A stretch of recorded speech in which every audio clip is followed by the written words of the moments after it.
Bismillahirrahmanirrahim. Assalamualaikum warahmatullahi wabarakatuh. Waalaikumsalam Waalaikumsalam warahmatullahi warahmatullahi wabarakatuh. wabarakatuh.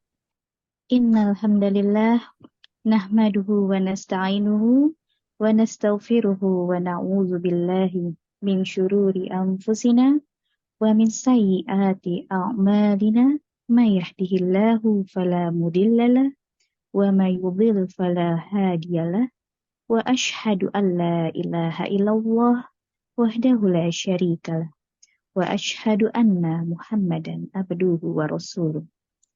Allahumma sholli ala Muhammad wa ala alihi wa sahbihi wa man tabi'ahum bi ihsanin ila yaumiddin. Puji dan syukur marilah kita panjatkan kehadirat Allah yang Maha Kuasa, karena dengan nikmatnya kita semua dapat berkumpul bersama pada kajian Info Sehat pada siang hari ini. Sholawat serta salam marilah kita curahkan kepada junjungan kita, Nabi besar kita, Rasulullah Shallallahu Alaihi Wasallam, beserta keluarga dan sahabat-sahabat beliau. Sahabat, marilah kita memulai kajian pada siang hari ini dengan membaca basmalah bersama-sama. Bismillahirrahmanirrahim. Baik, saya akan bantu untuk bacakan susunan acara untuk kajian pada siang hari ini. Yang pertama adalah nanti pembacaan biodata Dr. Fadlia, kemudian disusul dengan qiraatil Al-Quran yang akan dibawakan oleh Ustazah Fatimah, dengan sari tilawah dibawakan oleh Umi Dery, yaitu surah Ali Imran, ayat 191 sampai 194.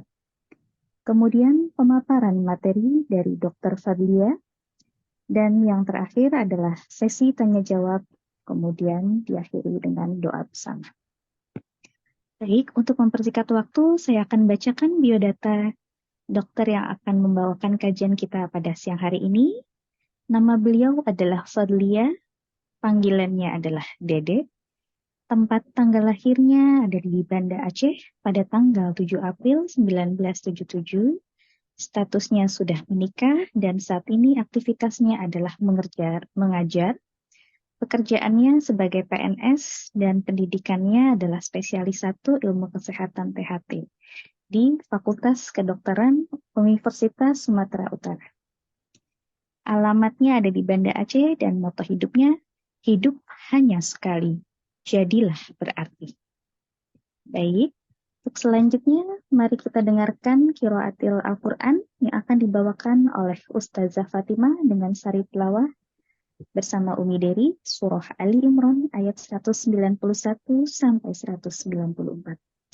Kepada Ustazah Fatimah dan Umi Dery, dipersilakan. Bismillahirrahmanirrahim. Assalamualaikum warahmatullahi wabarakatuh. Waalaikumsalam warahmatullahi wabarakatuh.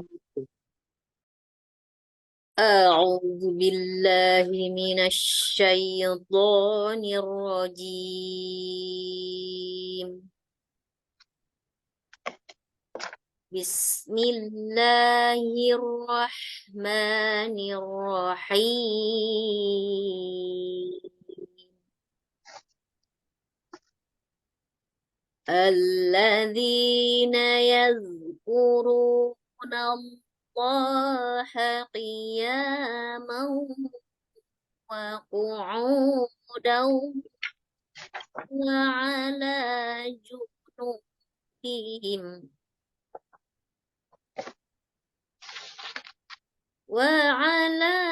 جنوبهم ويتفكرون في خلق السماوات والأرض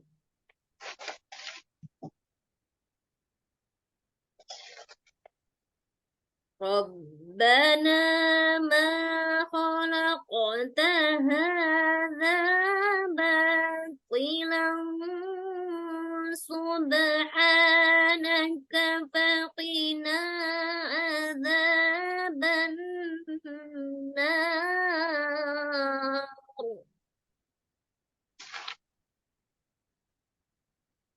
Rabbana innaka man tudkhilin nar faqad akhzaitah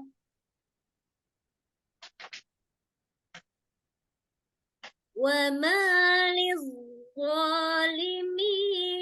min ansar.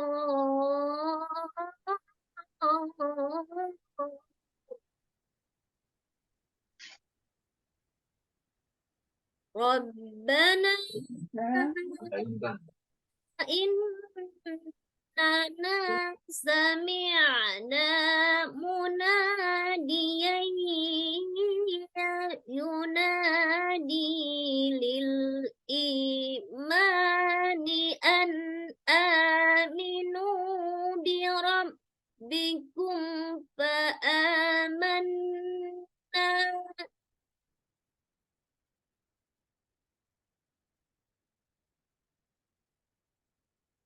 Lil imani an aminu bi rabbikum fa amanna rabbana faghfir lana dzunubana wa kaffir anna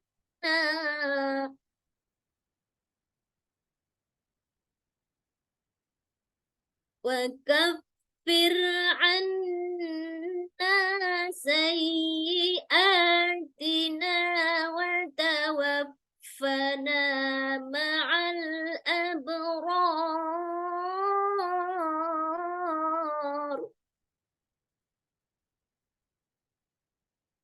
ربنا وآتنا ما وعدتنا على رسلك ولا تخزنا يوم القيامة إنك لا تخلف الميعاد.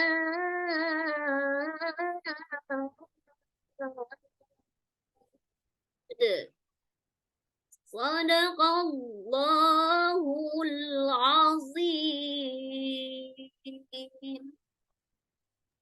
Aku berlindung kepada Allah dari godaan setan yang terkutuk, yaitu orang-orang yang mengingat Allah sambil berdiri atau duduk atau dalam keadaan berbaring. Dan mereka memikirkan tentang penciptaan langit dan bumi seraya berkata, "Ya Tuhan kami, tidaklah Engkau menciptakan ini dengan sia-sia. Maha suci Engkau, maka peliharalah kami dari siksa neraka. Ya Tuhan kami, sesungguhnya barang siapa yang Engkau masukkan ke dalam neraka, maka sungguh telah Engkau hinakan dia, dan tidak ada bagi orang-orang yang zalim seorang penolong pun.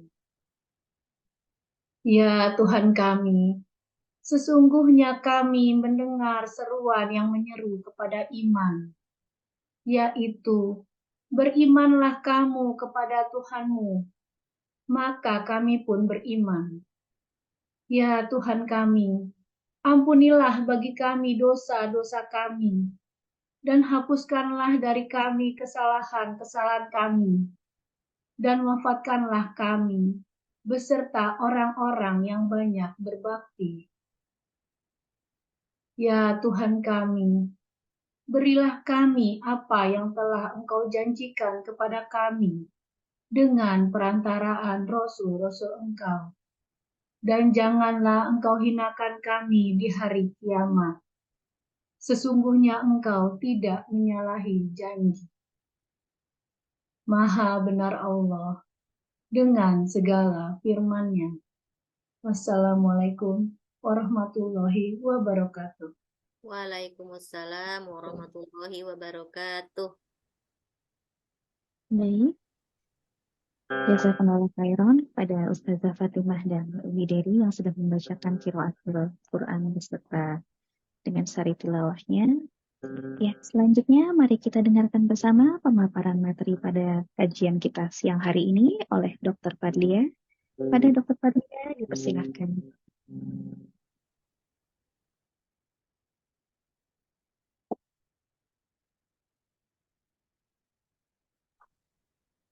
Baik, bismillahirrahmanirrahim.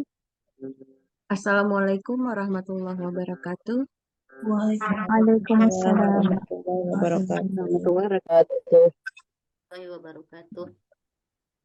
Alhamdulillahilladzi bi ni'matihi tatimmus shalihat. Allahumma shalli ala Muhammad.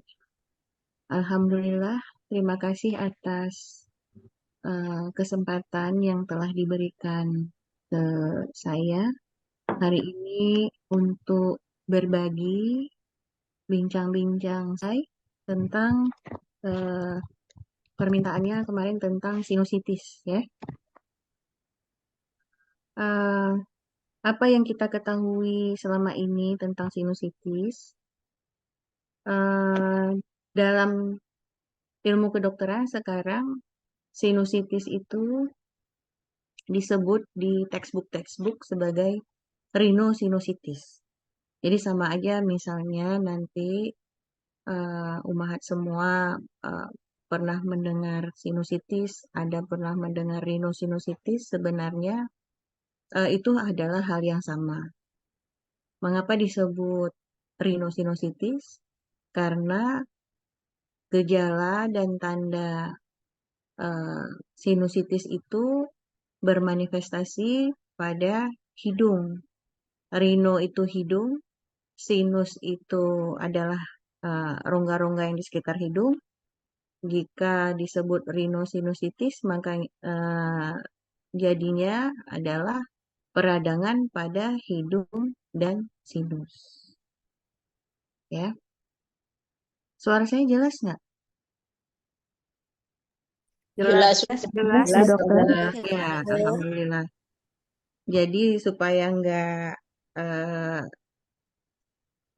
supaya waktunya efektif ya, saya langsung aja masuk ke materi ya. Karena tadi kita sudah ada pembukaan dan sebagainya. Nah, yang selama ini kan pasien atau teman-teman di sekitar itu bilangnya, "Dok, saya ada sinus." Jadi sebenarnya sinus itu apa? Kita semua memiliki sinus. Ya. Kita semua memiliki sinus. Kalau misalnya ada yang bilang saya ada sinus, mungkin maksudnya adalah ada penyakit pada sinusnya. Ya. Jadi apa itu sinus? Sinus yang kita bicarakan hari ini adalah rongga-rongga yang terdapat pada wajah atau pada tengkorak ya. Jadi tengkorak kita ini terdiri dari tulang yang sangat berat. Masya Allah, tabarakallah, Allah buatlah rongga-rongga untuk meringankan tengkorak ini supaya kita bisa berdiri tegak ya. Kalau hanya terdiri dari tulang-tulang yang padat, kita mungkin jalan sampai membungkuk menunduk ya. Maka Allah buatlah rongga-rongga di wajah kita yang disebut sinus ya. Jadi fungsinya selain meringankan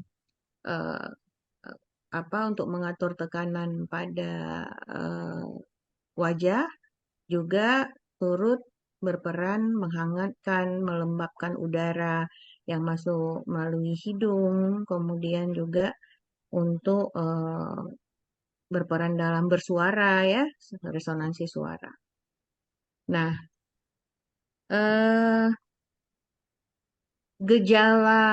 gejala utamanya itu paling tidak dua. Gejala sinusitis ya. Jadi rhinosinusitis atau sinusitis adalah peradangan pada mukosa sinus. Gejalanya paling tidak ada dua gejala utamanya, hidung sumbat atau hidung meler, dengan bisa disertai dengan nyeri wajah atau berkurangnya fungsi pendengaran ya. Oh, saya kemarin udah masukin gambar, sepertinya hilang. Jadi eh, di wajah kita ini paling tidak ada minimal 4 pasang sinus. Ya, 4 pasang sinus. Mungkin saya ke gambar CT scan aja ya, supaya kelihatan. Nah, ini adalah potongan CT scan. Kalau Umahat pernah mendengar eh, modalitas radiologi atau ronsen yang canggih ya, CT scan. Nah, ini jika dipotong wajah kita dengan mesin itu dari depan, maka ini adalah kursor saya nampak nggak ya? Nampak nggak kursor saya letakkan di mata. Enggak nampak, Dok. Kelihatan saja. Coba Oh, saya ada yang biru ya, bawah. Iya, biru. ada. Ada saja. Apa Oh, namanya? Ada Ada, dokter. ada. Nampak Ustaz, nampak dokter. ya. Iya. Ya, ini nampak ada bola mata ya. Ada nampak kursor saya? Nampak dok. Ya, di bawah kedua bola mata itu ada rongga yang sebelah kanannya warna hitam, yang sebelah kirinya ada warna putih setengah. Nampak? Nampak. Nampak dok. Ya, jadi yang warna hitam yang kosong dan warna putih itu adalah sinus yang di wajah, sinus yang di pipi, di bawah mata. Namanya sinus maxillaris. Ya. Kemudian ada rongga di sebelah mata. Nampak kursor saya? Nampak dok. Ya, yang saya tunjuk ini yang warna keputihan. Yang saya pindahkan satu lagi ini warna hitam. Ya. Itu namanya sinus ethmoidalis yang dekat dengan mata. Dia ada yang di depan dan ada yang di belakang. Ya. Kemudian di belakang, paling belakang dari hidung di bawah tengkorak yang berhubungan dengan otak itu ada sinus sphenoidalis. Ya, di belakang sini. Ini kalau wajah kita dipotong dengan mesin CT scan dengan mengikuti sumbu tubuh ya di sini. Nampak ya di belakang? Nampak dok. Ya. Kemudian ada sepasang lagi di dahi. Ini kebetulan di CT scan-nya nggak kelihatan. Ya, mohon maaf ya, nih saya udah berapa kali revisi PowerPoint, ternyata gambar anatominya jadi terskip, nggak muncul. Nah, keempat sinus tadi ada peluang untuk terjadi sinusitis. Ya, jadi kalau ada umahat yang mengeluh kayaknya saya ada sinus nih dok, itu nggak melulu sinus yang di wajah saja yang terkena, bisa ada potensi yang terjadi sinusitis yang di dekat mata, bisa juga di dahi, atau juga di sinusitis yang berada di tepat di bawah otak ya, di belakang. Nah, menurut masa waktu terjadinya sinusitis itu ada yang disebut sinusitis akut jika terjadi kurang dari 4 pekan ya. Jika di antara 4 sampai 12 pekan itu masuk subakut, dan kronis itu lebih dari 12 pekan. Nah, ini ditinjau dari durasi lamanya keluhan. Ya, kan sering tuh kalau dalam percakapan hari-hari, wah saya pokoknya sinusnya udah akut banget. Ya, padahal akut itu maksudnya adalah onset dan masa terjadinya, masa pasien mengalami gejala dan tanda sinusitis itu.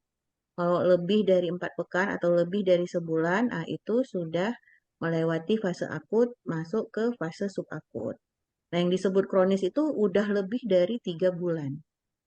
Sudah lebih dari 3 bulan, tidak sembuh-sembuh, nah, itu namanya rhinosinusitis kronis. Ya. Lalu apa gejala seperti yang saya bilang tadi, gejalanya yang utama itu paling tidak ada 2. Ada hidung tersumbat atau hidung meler. Meler kira-kira umahat semua paham ya. Meler saya takut beda bahasa nih. Meler atau ingusan, Meler ya. iya ya. Paham saja. Paham dokter, maafkan. Iya, belum jadi ustazah nih, masih. Jadi hidung tersumbat atau hidung meler bisa disertai oleh nyeri wajah ya. Kemudian terasa ada ingus yang mengalir ke tenggorokan, hingga bisa juga terjadi gangguan penciuman ya. Jadi gejala-gejala lain yang mungkin dikeluhkan adalah demam, cepat capek ya, kemudian nyeri kepala, sulit tidur, yang disertai dengan alergi bisa juga mengeluhkan hidung gatal ya. Jadi ini gambar-gambar aja supaya mudah diingat bahwa gejala-gejala sinusitis itu adanya pilek ya, pilek yang disertai dengan hidung sumbat, nyeri di wajah ya, bisa disertai juga dengan demam ya. Lalu apa yang bisa kita lakukan? Tentunya semua keadaan sakit itu kita punya kemampuan untuk self care ya, self care. Begitu sakit kan kita nggak langsung ke puskesmas, ke klinik, ke dokter, tapi apa yang bisa kita lakukan dulu di rumah ya. Semua keluhan yang terjadi pada hidung, baik itu pilek biasa, flu, atau bahkan sinusitis, sekarang sedang digalakkan kampanye cuci hidung, ya, cuci hidung. Kalau kita sebenarnya cuci hidung ini tidak asing lagi ya untuk kita ya. Kita dianjurkan istinsar saat berwudu ya. Jadi sebelum ke dokter banyak sebenarnya hal-hal yang bisa kita kerjakan sendiri. Nah, kalau sudah sampai ke dokter, apa yang mungkin dilakukan oleh dokter untuk menegakkan diagnosa? Tentunya dokter selalu mulai dengan wawancara ya. Wawancara nama lainnya anamnesis. Jadi ditanya apa keluhan utamanya, keluhan tambahannya, seperti yang gejala dan tanda yang saya sebutkan tadi. Kemudian baru mungkin dokter akan menyarankan beberapa pemeriksaan untuk menegakkan diagnosa. Yang paling sederhana itu adalah transiluminasi ya. Ini beberapa pemeriksaan penunjang yang mungkin dokter sarankan. Yang pertama adalah transiluminasi, adalah menggunakan pen light seperti ini yang paling sederhana, bisa dimasukkan ke dalam mulut, kemudian diarahkan ke sinus yang ada pada wajah, atau diarahkan di pinggir hidung, arahkan ke atas ini untuk sinus pada dahi ya.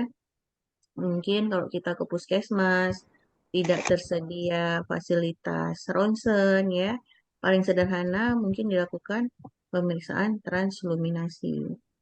Pemeriksaan ini hanya terbatas bisa menduga atau mengestimasi adanya penumpukan cairan pada pipi atau pada sinus yang di dahi. Yang berikutnya mungkin disarankan untuk melakukan ronsen sinus ya. Ronsen sinus itu paling tidak ada 3 posisi, dari depan, dari samping, dan satu lagi posisi dari depan, tapi pasien disuruh menengadah ya, sehingga jelas tanpa penumpukan cairan pada sinusnya. Ini di sini ada ditunjukkan ada sinus frontal, kelihatan ya? Sinus frontal itu yang berada di dahi. Kelihatan, Umahat? Ya. Ya.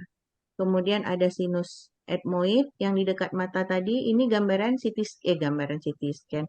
Gambaran foto polos sinus paranasalnya. Ya, kemudian di pipi ada sinus maksilari. Nah, dengan posisi yang agak menengadah nampak ada cairan di sinus maksilaris kanan yang panah warna merah, ya. Nah, jika keluhannya keluhannya dalam kondisi yang lanjut dan perlu mendapatkan terapi atau tindakan operasi, maka mungkin dokter menyarankan untuk melakukan pemeriksaan selanjutnya yaitu nasoendoskopi. Ya, mungkin umat sekalian yang pernah ke dokter THT pernah lihat alat seperti di layar ini ya, namanya endoskopi, ada teleskopnya, ada monitornya sehingga bisa melihat kondisi di dalam hidung ya. Ini ada video sederhana yang saya ambil dari internet. Nah, ini teleskop dimasukkan ke dalam rongga hidung dan bisa melihat Cairan lendir. cairan atau kalau bahasa kita ingus ya. Ingusnya di mana, warna apa, dari kemungkinan berasal dari sinus mana ya. Apakah pintu sinusnya terbuka atau tertutup. Banyak informasi yang bisa diambil oleh dokter untuk merencanakan tindakan selanjutnya.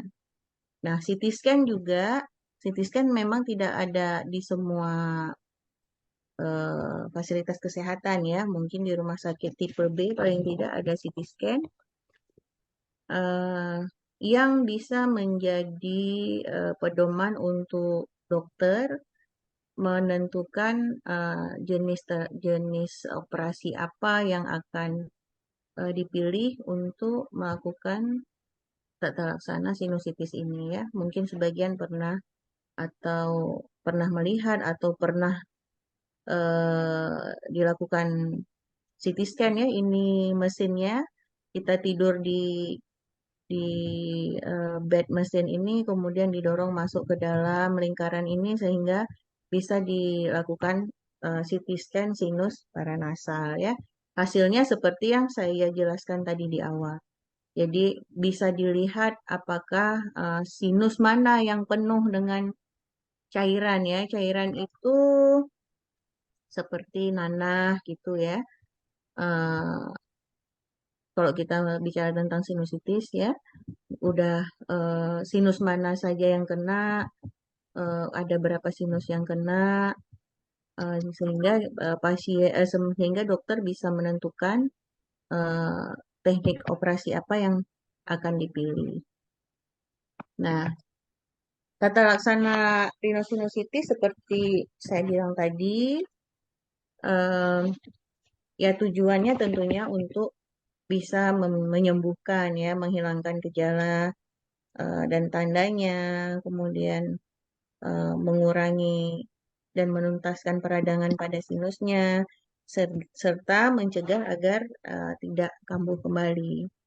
Terapi yang utama sekarang, apapun keluhan di hidung, adalah cuci hidung ya, minimal dengan cairan larutan NaCl atau larutan infus yang 0,9% yang steril, bisa menggunakan jarum suntik yang dilepas jarumnya ya.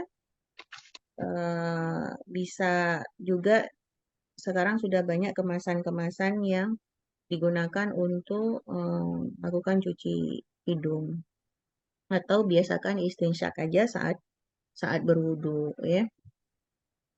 Nah, jika cuci hidung tidak bisa mengurangi, maka boleh menggunakan obat-obat yang tersedia ya, atau yang diresepkan lah oleh dokter.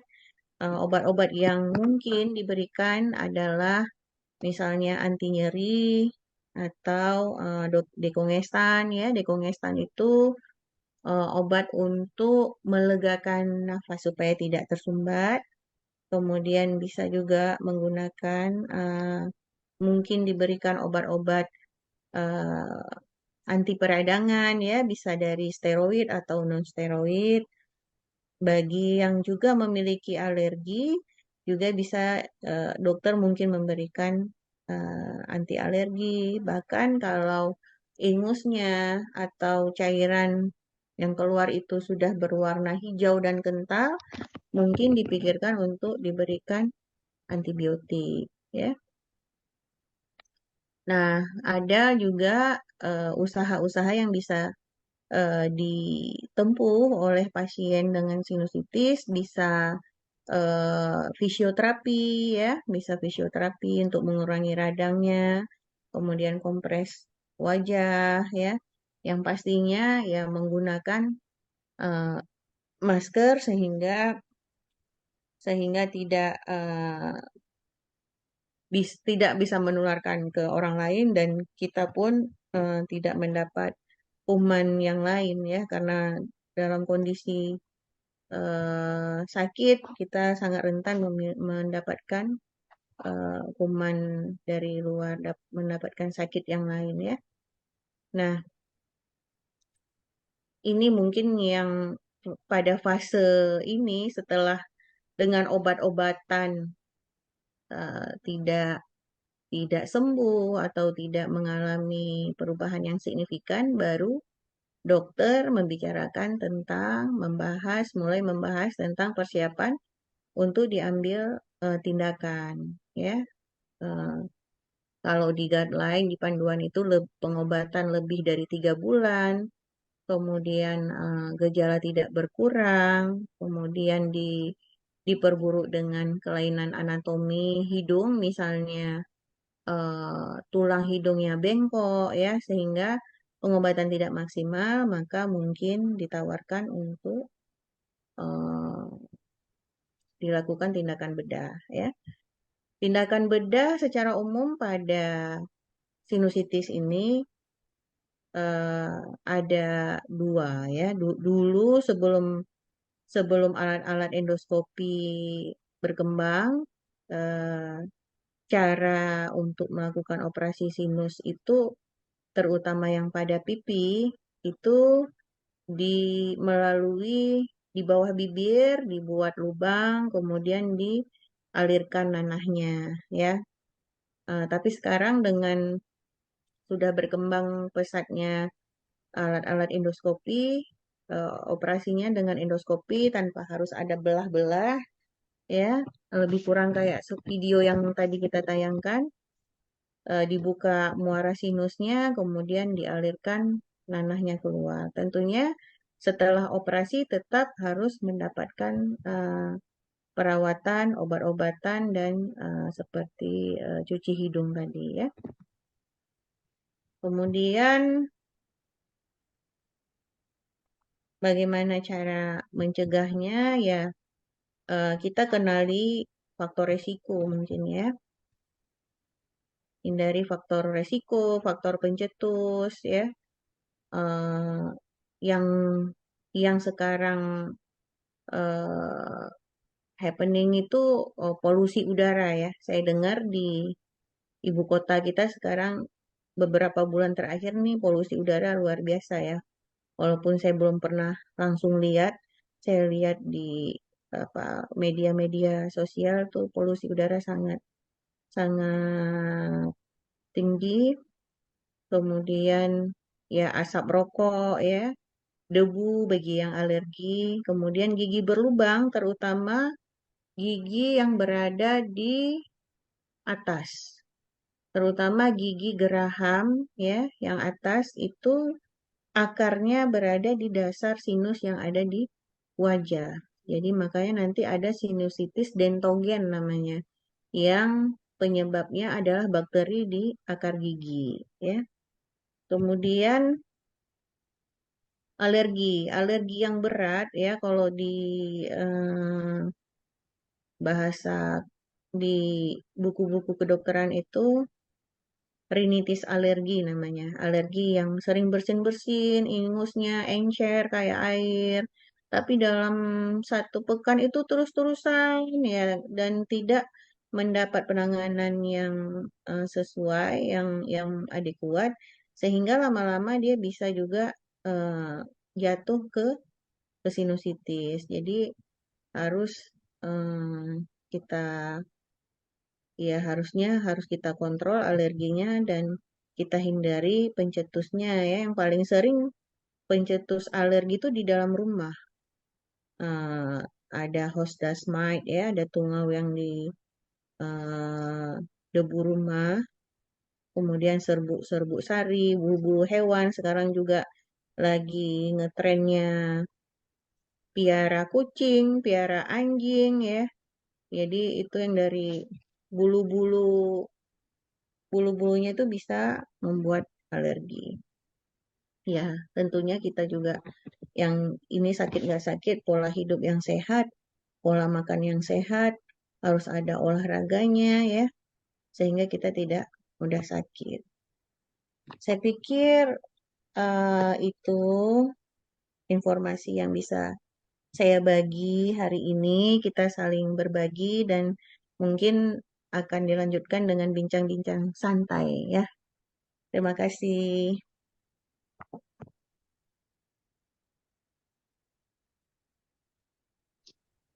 Jazakillah khairan katsiran atas penjelasannya Bu Dokter. Ya, baik. Untuk selanjutnya kita akan buka ke sesi tanya jawab ya.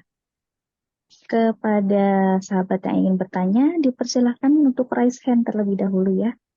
Atau yang mau tuliskan pertanyaannya di kolom chat juga bisa ya, di kolom pesan. Silakan, ada yang ingin bertanya? Duluan boleh Utinda? Kenapa? Boleh Oh, Umi Diri dulu. mau bertanya? Ya, apa kali ini? Assalamualaikum warahmatullahi wabarakatuh, dokter. Izin bertanya. Waalaikumsalam warahmatullahi wabarakatuh. Dok, kalau misalnya dari batuk-batuk gitu, dok, bisa kemungkinan nantinya jadi sinusitis nggak, dok? Soalnya kemarin tuh gini, dok, saya punya anak yang sekarang kelas 5 SD, umur 10 tahun. Kan sejak yang disuntik COVID itu batuk-batuk terus tuh, dok. Dan biasanya saya punya dokter anak khusus di Rumah Sakit Bunda Jakarta itu, qadarullah dokternya meninggal. Jadi saya udah coba gonta-ganti dokter gitu ya, dok. Kayaknya belum ketemu yang cocok. Pernah juga ke dokter anak yang lain, cuma dikasih obat beberapa itu cuma seminggu 2 minggu sembuh, balik lagi batuknya. Nah, kemarin itu saya ketemu teman saya yang dokter paru. Terus saya tanya kan sama beliau, ini anak saya ini kalau misalnya batuk begini apa ada ke paru? Terus dikasihlah dok itu yang seperti dokter bilang yang NaCl buat cuci hidung itu, dok. Terus disuruh coba pakai Nasonex juga. Terus yang buat itu loh dok, yang semprot hidung sama yang masuk ke mulut, apa stimbur, apa itu dok. Nah, alhamdulillah sejak dikasih itu udah nggak kambuh-kambuh lagi dok sampai sekarang. Nah itu larinya ke sinusitis atau bagaimana ya dok ya? Iya, Itu aja, iya. dok. Alhamdulillah. Ini kalau datang ke dokter selesai ini kalau ceritanya lengkap kayak gini. Mas, Jadi anamnesisnya lengkap. Eh, Pertanyaan pertama, apakah dari batuk bisa menjadi sinusitis? Sebenarnya batuk itu, yang pertama batuk itu banyak ya penyebabnya ya. Dia kan gejala dan gejala, bukan suatu diagnosa penyakit. Jadi yang pertama, batuk itu adalah respon dari saluran nafas kita untuk jika ada benda asing. Nah, dalam hal ini eh, ingus atau dahak itu bukan merupakan yang merupakan yang bisa menyebabkan batuk. Batuk itu sendiri adalah salah satu gejala dari sinusitis, bukan dari batuk menjadi sinusitis. Saat kita sudah mendapat sinusitis, bisa mengalami batuk. Mengapa? Ini bisa dilihat di video tadi nih ya. Di video tadi itu, cairan yang keluar. Nah, ini baru di depan, ini anak hidung ya namanya ya.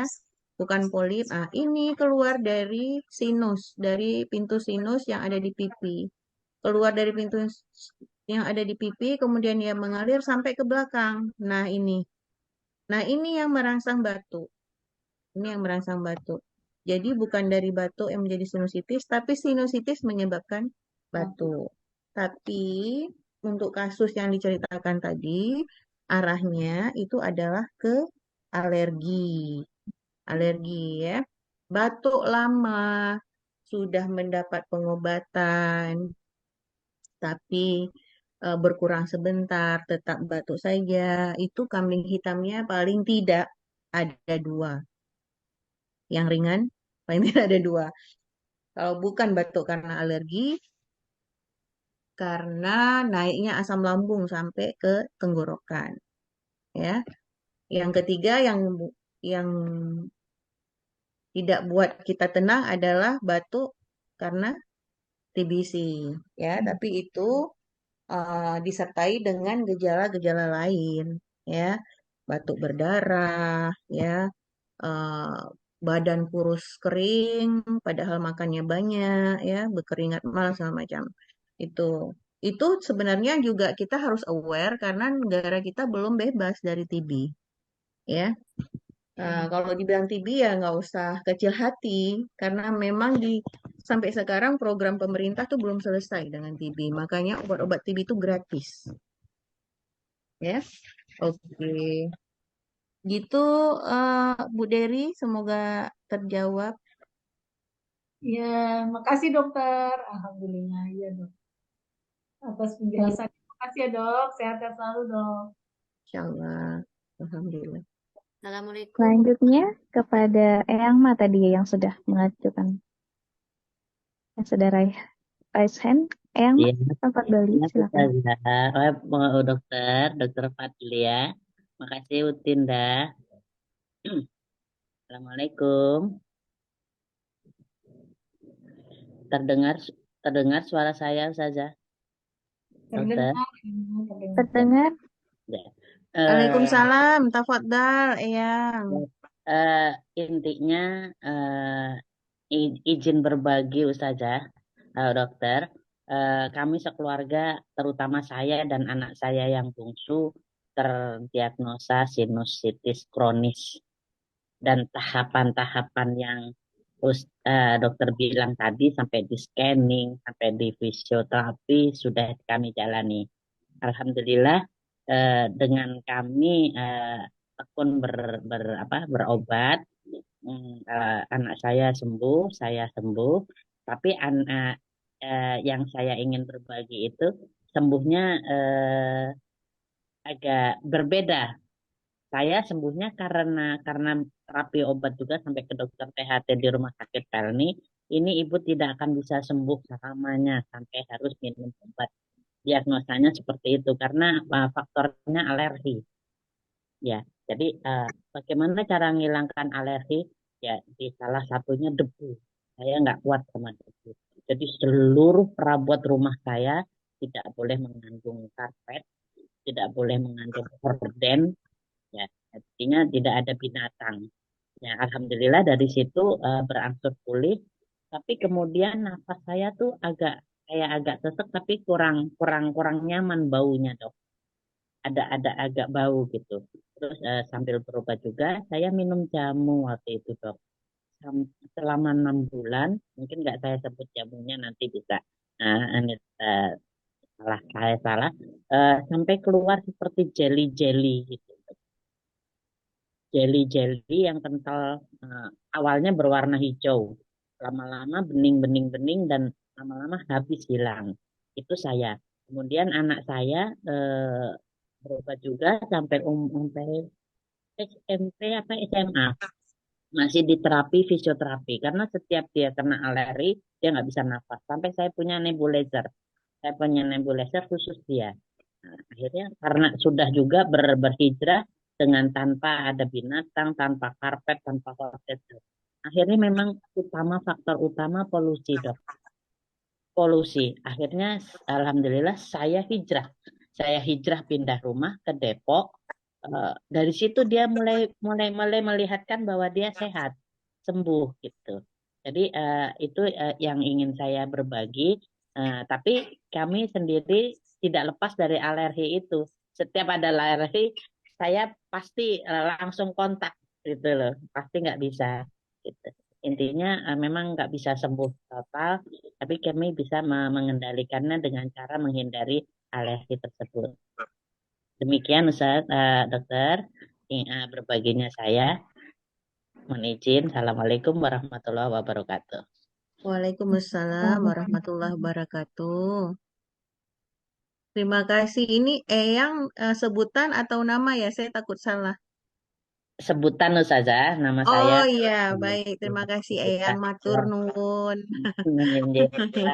Ada panggilan anak-anak dan cucu-cucu panggilannya ini. Jadi ya saya terbiasa membahasakan mereka.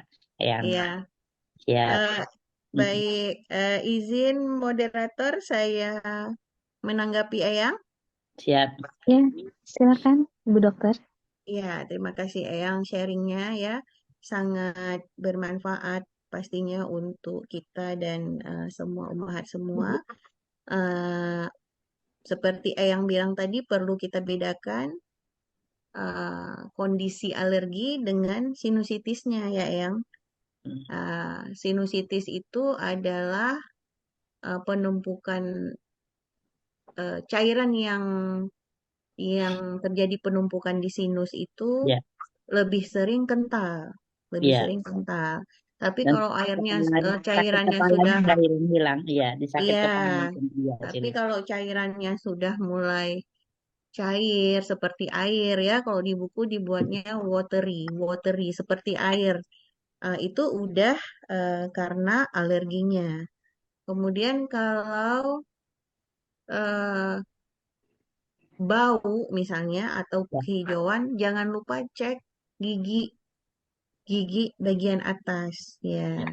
Sudah Itu dicabut dong. nah bisa Dicabut. berkontribusi juga ya. Ya. Baik, silakan Ibu moderator. Ya, baik. Di sini sekarang ada pertanyaan dari sahabat di kolom chat. Sudah ada 4 pertanyaan, Bu Dokter, yang masuk. Saya bacakan yang pertama ini dari Umi Yuyun tentang Assalamualaikum Dokter. Afwan, apa saja penyebab sinusitis yang paling berbahaya? Baik, itu Ya. saja. Mau saya bacakan semuanya 4 partnya atau satu-satu dulu? Oh, satu-satu dulu ya. Saya belum lihat Ya, chatnya ya. ya, Jadi satu-satu. penyebab yang paling berbahaya ya, penyebab sinusitis itu diantaranya yang paling sering adalah bakteri. Bakteri ya, kemudian virus, juga ada jamur, kemudian ya alergi seperti yang bilang tadi ya.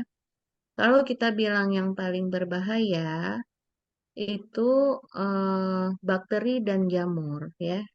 Jamur khususnya jamur yang bisa menghancurkan tulang-tulang sinus. Menghancurkan tulang-tulang sinus ya. Yang bahayanya lagi jika yang terkena adalah sinus yang di dekat mata dan sinus sphenoid yang di bawah otak. Jika yang penyebabnya adalah jamur ya.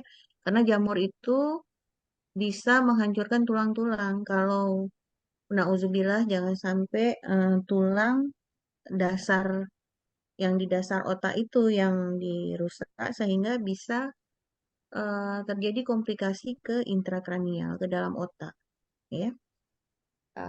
Itu penyebab yang paling berbahaya. Pertanyaan berikutnya apa ya?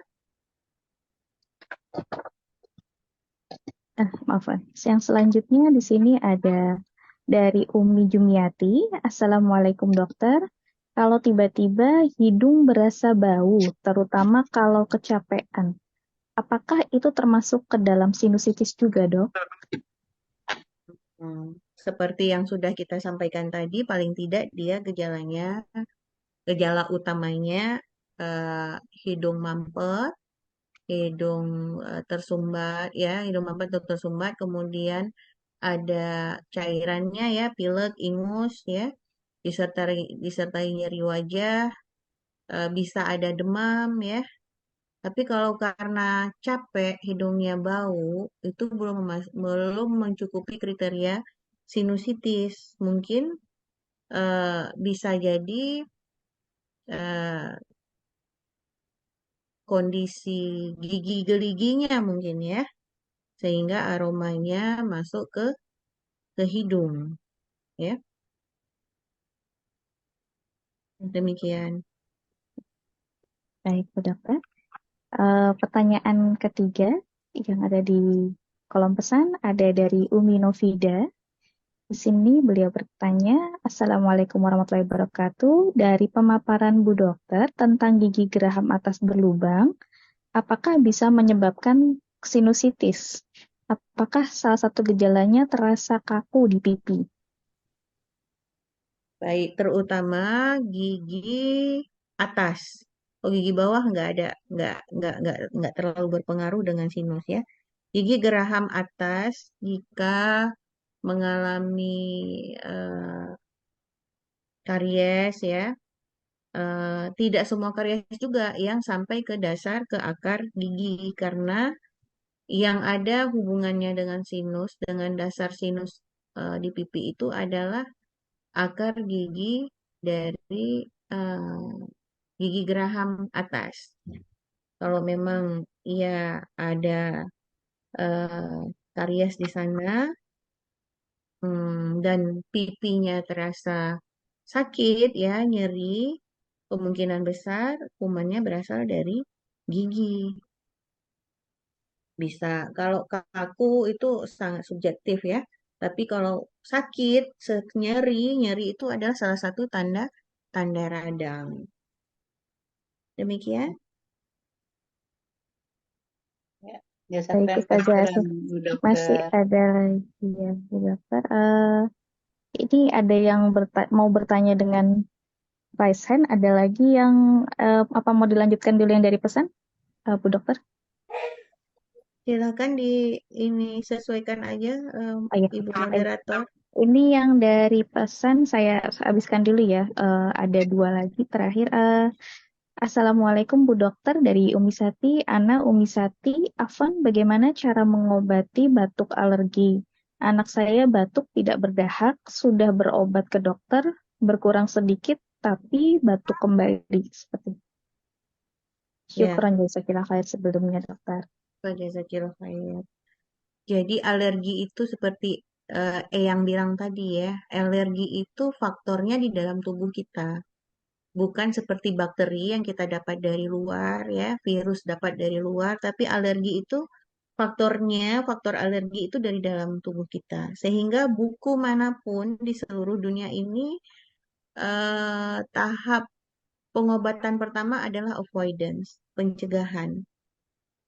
Luar biasa effortnya Eyang sampai pindah rumah ya untuk mendapat lingkungan yang baru yang lebih bersih. Kemudian tidak ada karpet ya di rumahnya. Kemudian mungkin sofanya juga diganti dengan sofa yang mudah dibersihkan ya seperti eh, mungkin Betul, tidak dilapisi dengan betul, kain ya, bukan sofa kain ya. betul, Ustazah, betul. Jadi yang mudah dilap dengan lap basah ya. Kalau dulu kan kita ada kemoceng ya, ada bulu ayam. Nah, itu tidak ramah tidak ramah untuk apa orang-orang yang alergi karena justru debunya bersih dari tempat kita bersihkan tapi terbang ke arah arah Betul. kita ya. Jadi memang effortnya harus luar biasa kalau kita punya anggota keluarga yang alergi di rumah ya. kita harus menata ulang furniture ya, memilih-milih. Wah, ada kecoa nih pasti nih ya, aromanya tertentu yang menyebabkan bisa terpicunya alergi. Jadi itu jawaban yang saya bilang. Saya nggak bilang nggak sembuh, tapi kita bisa mengusahakan untuk meminimalkan resiko kambuh gitu. Demikian. Baik, Bu Dokter. Yang selanjutnya dari pesan chat ada satu lagi yang terakhir dari Umi Fatimah. Assalamualaikum Bu Dokter, apakah bisa diterapi bekam pengobatan untuk sakit sinus tersebut? Apa? Bekam ya? Iya, betul, dengan menggunakan terapi bekam. Bekam. Yang pertama saya nggak punya ilmunya, tapi saya tahu di syariat kita dianjurkan untuk berbekam. Untuk khusus terapi sinus, saya belum punya ilmunya apakah bisa sembuh dengan bekam, tapi bekam itu baik memang untuk kesehatan ya. Saya dengar ada bekam basah, ada bekam kering. Saya nggak begitu paham bagaimana proses bekam itu bisa memberi kesembuhan untuk sinus, tapi mungkin memberi kebugaran untuk badan kita mungkin iya, ya. Demikian Bu Moderator. Baik, Bu Dokter. Ya, berarti sekarang kita kembali lagi ke sahabat yang ingin bertanya.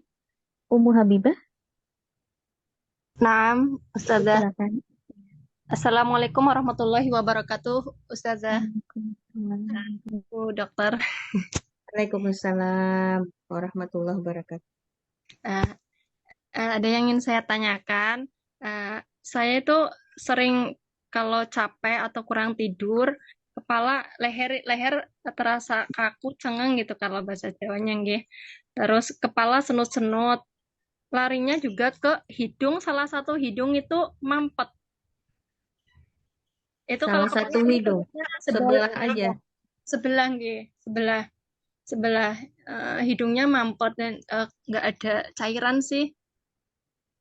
Nanti kalau apa namanya istirahat agak cukup, kadang kan belum hilang, kadang ya hilang gitu. Kemudian saya juga punya MAH atau asam lambung mungkin nggih. Terus gigi atas udah ada beberapa lubang, udah ada yang ditambal, satu belum dicabut sih, Dok. Kira-kira apa namanya gimana nggih? Ini tiba-tiba muncul kekhawatiran setelah mendengar materi ini kayaknya ya. Matur nuwun responnya. Boleh tahu umurnya berapa Om Habibah? 42. Oh, 42. Karena kalau kita ini ibu-ibu, mama-mama ini ya, faktor hormonal itu sangat ini ya, sangat berperan ya. Sangat berperan. Hormonal itu kalau bulanannya ada masanya. Kalau di atas umur 45 tahun juga hormonal mulai berkurang ya. Sehingga kayak nyeri-nyeri kepala itu mudah mulai muncul ya. Kemudian bisa juga mempengaruhi dengan aliran darah ke hidung ya. Eh, Ya, kalau ditanya apakah gejala semua tadi ada kaitannya dengan sinusitis, mungkin terlalu dini ya kita kaitkan dengan sinusitis. Karena tadi kita udah sepakat di depan bahwa paling tidak ada hidung sumbat yang signifikan ya, yang tidak hilang dengan istirahat ya, dengan tidak hilang dengan istirahat. Dia terus menerus hidung sumbat, kemudian ada pilek ya. Mungkin kondisi gigi geligi harus perawatan ke dokter gigi dan pastikan bahwa tidak meluas sampai ke akar gigi yang di sinus di dasar sinus pada wajah gitu ya. Udah betul itu kalau misalnya muncul gejala ini itu dan capek, istirahat. Iya, iya, dah. Gitu. Jazakillah khairan. Barakallah. Jazakillah khair. Assalamualaikum warahmatullahi wabarakatuh. Waalaikumsalam warahmatullahi wabarakatuh. Baik, ini ada lagi yang ingin bertanya kepada Bunda Eli Nasti. Silakan Bunda. Baik, Denda, syukuran Denda, jazakillah khairan. Jazakallah khairan. Assalamualaikum warahmatullahi wabarakatuh, dokter. Waalaikumsalam warahmatullahi wabarakatuh. Ya, syukuran dokter. Izin bertanya dokter, Ana memang sudah ini terkena sinusitis ya dokter. Yang sebelah kiri hanya satu sebelah saja. Beberapa tahun yang lalu sekitar anak udah umur 20 tahunan yang lalu dokter ke dokternya. Sudah itu nggak pernah lagi ke dokter. Pernah dulu dipanasin pakai alat itu ya dok ya. Terus kalau sebenarnya tidak terlalu ini ya dok, tapi ketika minum es itu loh dok. Kalau minum es langsung kepala puyeng banget, badan meriang, langsung mampet semuanya udah lemah banget itu dok. Terus kalau untuk kota Palembang ini kan panas ya dok ya. Kalau mudik ke tempat orang tua itu yang dingin itu langsung kumat. Tapi kalau untuk di Palembang ya dok, saya merasa kalau tidak minum es itu nyaman ya dok ya, enak ya. Apakah dokter dulu pernah berpesan ya dok? Katanya hindari pencetusnya, benar tadi yang dokter bilang ya. Hindari pencetusnya atau yang memancing, misalnya yang dingin-dingin atau minum es. Tapi ini karena panas sering bandel juga dok.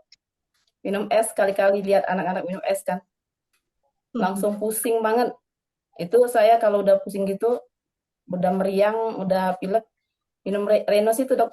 Itu apakah ada efek sampingnya atau ininya, akibat yang buruk. Terus dok, kalau kita menghindari pencetusnya, menjaga dari yang dingin-dingin, terus olahraga juga sangat membantu juga ya dok ya. Terasa kalau olahraga itu badan tuh jadi hangat, jadi enak gitu. Apakah bisa sembuh ya dok? Baik, terima kasih Bu Eli dari Palembang ya, Masya Allah ya.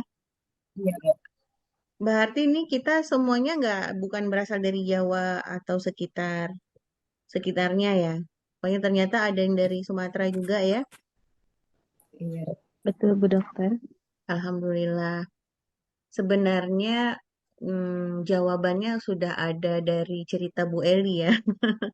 Beliau sadar benar bahwa kalau minum es kepala langsung puyeng ya. Dan sekarang juga tinggalnya di daerah dingin, daerah pegunungan atau gimana? Enggak dok, di Palembang panas. Oh, Palembang panas ya. Jadi karena panas sering minum es. Iya. Enggak, sebenarnya enggak sendok. Tapi walaupun 1 sendok saja itu dok, udah pengaruhnya luar biasa itu dok. Iya. Ada gejala alergi? Misalnya Alergi kalau kayaknya pagi-pagi dingin, meler, gatal, mata nggak gatal, ada dok. hidung gatal, nggak ada ya. Jadi memang kalau cuaca dingin, air dingin itu bukan penyebab spesifik ya, tapi hal yang memperberat kondisi jika kita memang sudah ada bakat alergi atau sinusitis ya. Dia bukan penyebab yang spesifik gara-gara minum es jadi kena sinus, enggak. Tapi kalau udah ada duluan sinusitisnya ya bisa mempengaruhi cuaca dingin, minum yang dingin ya. Sebenarnya tinggal kita tinggalkan aja yang dingin-dingin ya kan. Toh kita minum dengan cuaca panas, minum air hangat, minum air biasa, minum air dingin, tujuannya kan untuk menghilangkan haus. Bukan kalau dingin jadi buat masalah ya. Iya. Eh, Dok, sebenarnya saya juga memang udah pantang minum es ya dok, memang nggak minum es hari-harinya. Tapi cuman sekali-kali aja kalau kepengen banget 1 sendok aja nyicip. Jadi kadang gitu suka banget. Berarti Iya, kalau kita benar-benar menghindari mungkin bisa sembuh ya dok ya? Insya kenapa? Allah ya. Kalau memang benar-benar kita benar-benar tinggalin es itu mungkin bisa sembuh ya dok. Ya, Karena insya karena Allah. belum terlalu parah dok. Ininya baunya nggak terlalu parah. Kalau kita benar-benar jaga nggak minum es, nggak ada itu, dok. Nah, Itu. iya, iya, semoga Allah mudahkan ya. Insya Allah. Allah. Demikian Ibu Syukuran ya dok. moderator. Biasa. Sudah jelas, Bunda Eli? Baru kalau fik jelas ya dah. Syukuran ya aja saya kira. Saja, saja. Syukuran dokter. Jazakallah khair. Baik, Bu Dokter, ini ada pertanyaan lagi dari kolom chat dari Silakan. Umi Tripurwati. Bertanya, Bismillah, izin bertanya, Dokter. Bagaimana kalau ada benjolan di hidung? Apakah berbahaya? Bagaimana dan kemudian apa yang harus kita lakukan? Benjolan di hidung bisa dideskripsikan lebih jelas di atas hidung, di depan hidung, atau di dalam hidung seperti yang kita tunjukkan di video tadi. Nah, Dan ini seringkali pasien eh, salah ini ya. Katanya ada benjolan dalam hidung, ternyata anak hidung yang membesar. Untuk pasien-pasien yang alergi atau yang sinus, anak hidungnya jadi membesar. Jadi kalau lihat di kaca kelihatannya seperti ada benjolan di dalam hidung. Yang dimaksud dengan benjolan di hidung itu yang seperti apa? Afwan Ustazah. Umi Tri, tafadhali. Iya, baik. Izin bertanya Ustazah. Afwan dokter, Afwan. Iya, Ya, dokter. Jadi hidung di bawah hidung. Apa namanya? Hidung apa di belakang hidung gitu loh, Ustaz. Dokter. di dalam ya, yang Iya, seperti saya tunjukkan di video. di dalam mana ya videonya? Iya, jadi dia di dalam tidak mengganggu pernapasan, dokter. Tetapi dia seperti membesar gitu. Karena waktu itu saya juga pernah dioperasi. Ternyata sepertinya masih ada tersisa dagingnya gitu, dok. Dagingnya masih ada nempel sedikit lah gitu. Jadi kayaknya hidung kita kayak seperti besar gitu. Padahal di situ ada benjolan di dalam hidung itu, di Ya, atasnya. Jadi hidung seperti membesar gitu. Yaitu benjolan di situ, dok. Itu gimana ya, hmm, dok ya?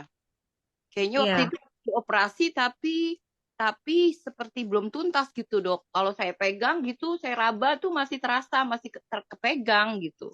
Dari dalam lubang hidung pegangnya. Iya, dipegangnya dari dalam lubang hidung, dokter. Nah, Bahaya ini nggak? nih.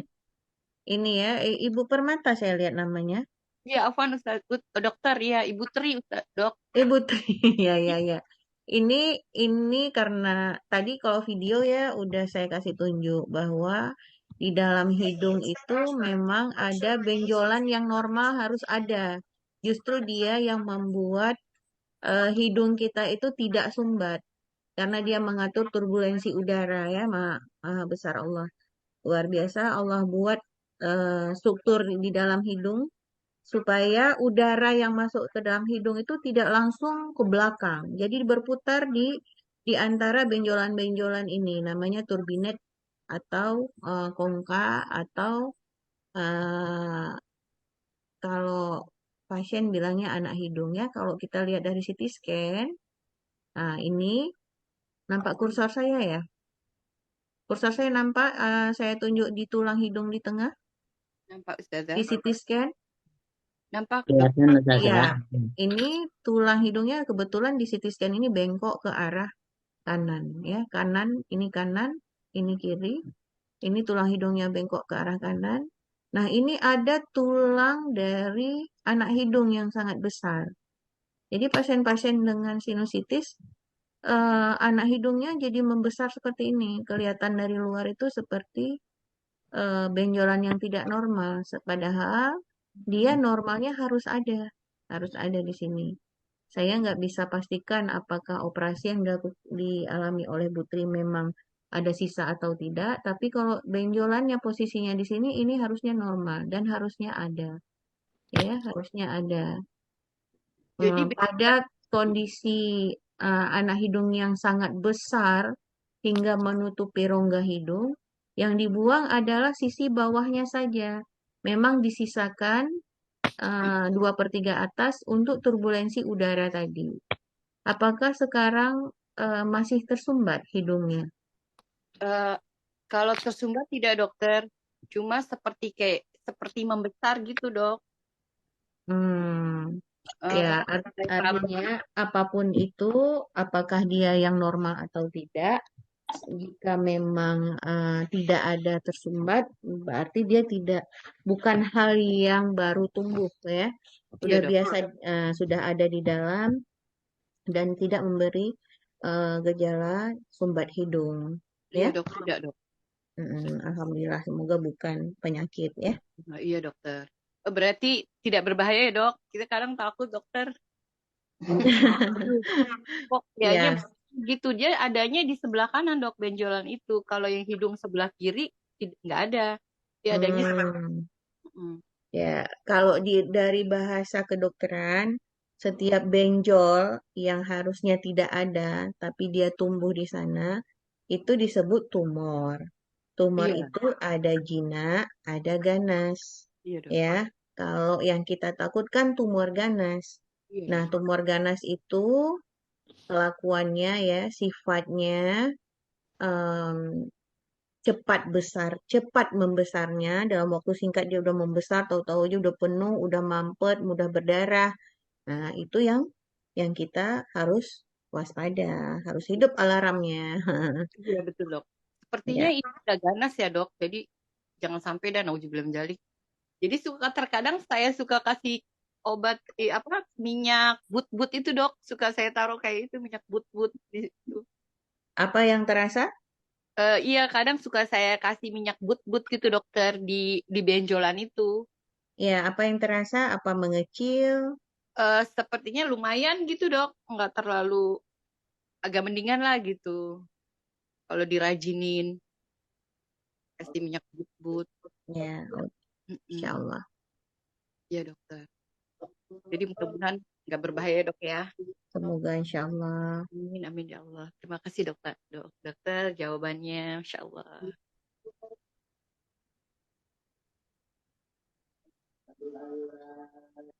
Baik. Lagi Bu azan Dokter. ya? Ya, lagi azan di Palembang. Oh, di Palembang. Ya. Yang di sini tadi sudah selesai. Ya. Di sini sudah selesai. Kami mungkin setengah jam lagi. Iya. Baik Bu Dokter, ada lagi yang mau bertanya, sahabat, kira-kira? Saya mau tanya Ustaz Bu Dokter. Assalamualaikum warahmatullahi wabarakatuh Bu Dokter. Waalaikumsalam warahmatullahi wabarakatuh. Masya Allah. Ini, Saya ya. kemarin itu ada sakit kayak sakit tenggorokan gitu Ustaz, dokter. Terus tiba-tiba hilang gitu. Terus tapi ada benjolan gitu. Nah benjolannya itu masih ada sampai sekarang gitu. Di Tapi tenggorokannya. iya di sini nih, di sini. Di dalam tapi kan? Enggak, tapi keluar. Jadi kalau misalkan kalau dulu kan nggak ada gitu ya. Terus kalau sekarang kelihatan gitu berjendol gitu. Cuman saya raba-raba tapi nggak ada apa-apa gitu. Terus belum sampai kena scan sih, cuman ke dokter aja gitu. Kata dokter, coba dilihat aja nantinya kesananya, masih dilihat dulu belum ini. Soalnya nggak ada sakit, nggak ada apa gitu. Tiba-tiba hilang aja gitu, hilang sendiri gitu. Cuman benjolannya nggak hilang gitu. Benjolannya kecil gitu di sini gitu. Itu kita perlu khawatir atau bagaimana dokter? Soalnya udah mau berapa bulan ya? Udah mau 6 bulan atau 8 bulan gitu, nggak ada apa-apa gitu. Segitu-gitu aja. Iya, Mm-mm. makin usia makin bertambah ada aja gitu sakit gitu. Terus tapi hilang gitu kan. Itu apa namanya benjolannya itu apa perlu kita waspadai atau gimana dokter? Soalnya nggak ada rasa apa-apa sekarang, cuman berjendol aja gitu sedikit tapi nggak kelihatan gitu. Cuman kalau kita pegang kayaknya jendol tapi kok nggak ada rasa sakit, nggak ada apa gitu, nggak ada rasa sakit gitu. Itu kira-kira gimana ya dokter? Apa kita perlu waspadai? Apa nanti bakalan kayak tadi bilang Bu Dokter kan nanti kan semua benjolan tumor. Nah di situ agak serem juga kalau dibilang tumor. Kayaknya ini harus buka bab baru ya, bab benjolan di leher. Oh gitu ya Bu. Oh ya udah Materi 2 tahun lalu tuh, boleh murojaah lagi. Meraja lagi ya, Masya Allah. Iya ini dokter. Tapi pertamanya cuman gitu sakit tenggorokan, ya sakit tenggorokan. Terus udah gitu sehari apa 2 hari gitu, tiba-tiba hilang sakitnya gitu. Tapi benjolannya masih ada. Ini udah 8 bulan dan gitu loh, dokter. Itu termasuk tumor juga, dokter, atau gimana? Oke, jadi saya Bisa jawab silakan ya, lagi. Ibu Hai. moderator. Iya. Silakan Bu Dokter. Ya, kalau benjolannya sudah 8 bulan, seharusnya sudah melewati masa kecurigaan ya. Karena seperti saya bilang tadi, kebanyakan tumor ganas ya, ini yang kita takutin tumor ganas kan. Tumor ganas itu perjalanannya sangat cepat ya. Hitungannya sebulan, 2 bulan, 3 bulan. Kalau udah 8 bulan, mungkin sudah mulai jatuh ke tumor gina. Kalau memang masih ada tumornya. Nah, di leher itu banyak sekali struktur yang bisa membuat benjol di leher. Ya, ini sebenarnya satu bab lain nih.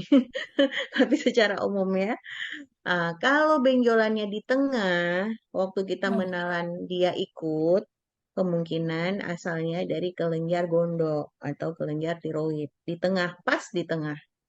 Ya, kalau kita lihat jakunnya bapak-bapak, pas di bawah jakun, ada benjol di situ. Kalau kita nelan dia ikut naik turun, nah kemungkinan itu berasal dari kelenjar gondok atau kelenjar tiroid.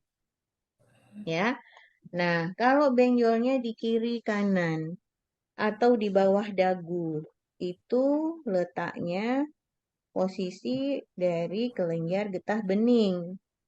Kelenjar getah bening itu seperti amandel ya, maksudnya kita semuanya punya. Kelenjar getah bening itu semua kita punya kelenjar getah bening. Kapan kelenjar getah bening itu membesar, teraba sebagai benjolan? Satu, kalau ada infeksi. Infeksi di kelenjar getah bening itu sendiri atau infeksi apakah di dalam mulut, di giginya berlubang, amandelnya besar misalnya ya.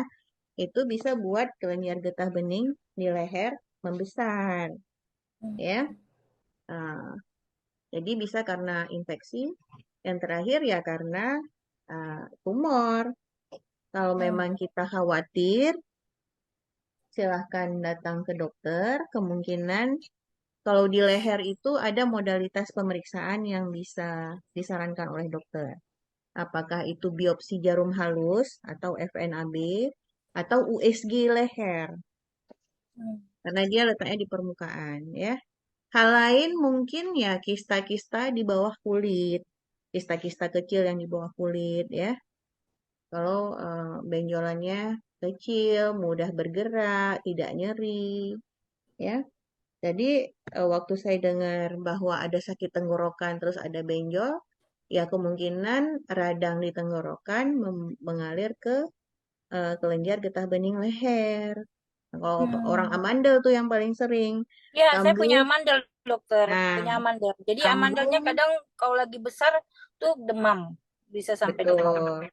Nah, posisi benjolannya di situ tuh. Nah, posisi Di yang pas sini. pegang. Iya, di Kalau sini. amandel di bawah dagu di sini. Nah, jadi kelenjar getah beningnya ikut membesar di sini. Amandelnya sembuh, kelenjar getah beningnya kecil. Gitu. Ini tapi nggak kecil-kecil, ya, tapi nggak besar juga, nggak gede-gede juga, nggak membesar juga. Cuman kayaknya kayak aneh gitu. Dulunya nggak ada, terus sekarang ada gitu. Kayaknya aneh aja. Cuman kan Ya. ini ketutup di hijab ya. Yang Jadi penting kan nggak makin besar kan? nggak makin besar. Cuman Ke kayaknya Allah ini. kayaknya beda aja gitu. Dulu nggak ada, sekarang ada gitu kan gitu. Jadi kayak orang gemuk gitu, di sininya ada gitu. Di sini pas di sini nih. Tuh. Ya. Tapi jangan dimasas-masas ya. Oh, jangan Jangan dimasas-masas. dimanipulasi, biar aja dia hilang sendiri. Oh, bisa hilang ya dokter ya? Semoga. Amin, Insyaallah. amin. Hai. Oh, jangan dimasas-masas, baik. Baik, Ibu Jazakillah khairan kasih. moderator, mungkin pada mau Jazakillah. sholat asar. Iya, Bu Dokter. Jazakillah Iya, Bu khair. Dokter. Sudah 11 pertanyaan tadi yang sudah diajukan oleh sahabat-sahabat semua ya, Bu Masya Dokter. Allah. Masya Allah. Antusiasmenya luar biasa hari ini. Bu Dokter, kira-kira ini dari tadi kita mendengarkan 11 pertanyaan tersebut bisa dibantu untuk memilih pertanyaan terbaiknya, Bu Dokter, untuk 3 Masya orang. Allah. Dia akan mendapatkan hadiah dari komunitas Inspirasi Muslimah. Saya tadi terpesona dengan Eyang sebenarnya. Eyang luar biasa, teredukasi banget dengan dokter-dokter yang beliau datangi sehingga bisa ini ya, bisa menghasilkan hasil yang luar biasa untuk perubahan lifestyle beliau ya. Siap. Insyaallah, Mata. Iya, Ustazah. Kalau Dokter. boleh saya memilih Eyang. Masya Allah. Boleh. Allahu Akbar. Jazakillah khair, Ustazah. Boleh nggak saya Boleh. milih Eyang? Nggak apa-apa ya. Nggak apa-apa, silakan Bu Dokter. Haknya Bu Dokter ini untuk menanya. Jazakillah khair, Iya. Ustazah. Saya belum jadi ustazah, Eyang malu saya dipanggil Ya, nggak ustazah. apa-apa. Insya Allah, Insya Allah. Atau 2 lagi, Bu Dokter? Iya, Bu Dokter, 2 lagi boleh dibantu? Oh, ada 2 lagi. Iya, untuk 3 Tapi cuma 3 orang. 1, Masya Allah. Wah, saya cuma teringat Eyang tadi bentar saya lihat.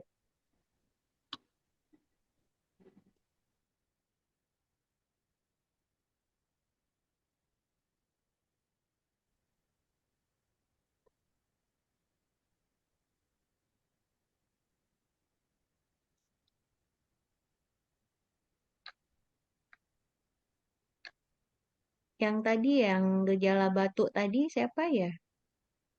Yang batuk. Habibah. Habibah bukankah?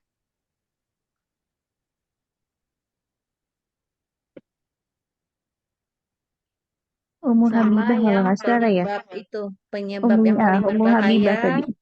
Ya, penyebab yang paling berbahaya. Oh, penyebab yang paling berbahaya.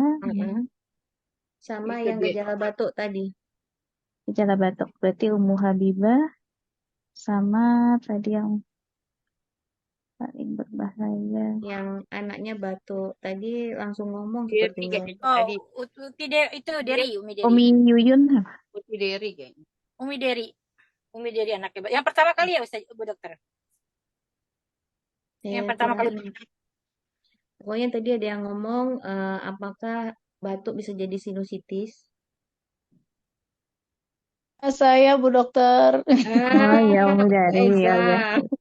Deri. Eza. Iya, Ummu Dari ya satu. Jazakillah khair, Dokter. Oh Masya ya. Allah. Ilmunya bermanfaat banget siang ini, Dokter. Masya Allah. Wah, Manfaat, dokter. Masya Allah. Baik. Dari 3 orang sudah. Ya, baik. Kalau begitu, mari kita sudahi saja ya. Sudah jam 3:30. Sudah lewat waktu asar juga.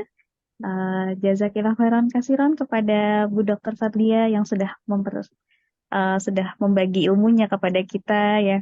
Sudah menyiapkan waktunya juga, meluangkan waktunya untuk kita semua. Semoga menjadi amal jariah juga untuk Bu Dokter ya, Bu Dokter.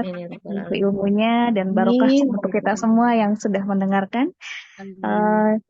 Mari kita tutup bersama kajian pada sore hari ini, siang hari ini. Semoga apa-apa yang kita tadi sudah kita pelajari, yang sudah kita dengarkan dari Bu Dokter, itu bisa kita terapkan di dalam kehidupan kita. Dan kemudian juga semoga kalaupun bisa istilahnya kita lebih tahu ya tentang masalah sinusitis ini, baik dibuat di keluarga kita dulu lah yang paling pentingnya. Baik, mari kita tutup bersama kajian sore hari ini dengan membaca hamdalah, istighfar 3 kali dan doa kafaratul majlis. Alhamdulillahirrahmanirrahim. Astaghfirullahaladzim. Astaghfirullahaladzim. Astaghfirullahaladzim. Subhanakallahumma wa bihamdika asyhadu an la ilaha illa anta astaghfiruka wa atubu ilaik. Ya. Wassalamualaikum warahmatullahi wabarakatuh. Saya sebagai moderator mohon maaf atas segala hilaf, sahabat semua.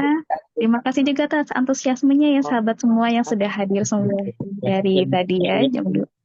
Dokter Waalaikumsalam Fatia, Waalaikumsalam warahmatullahi Mbak Indra. wabarakatuh.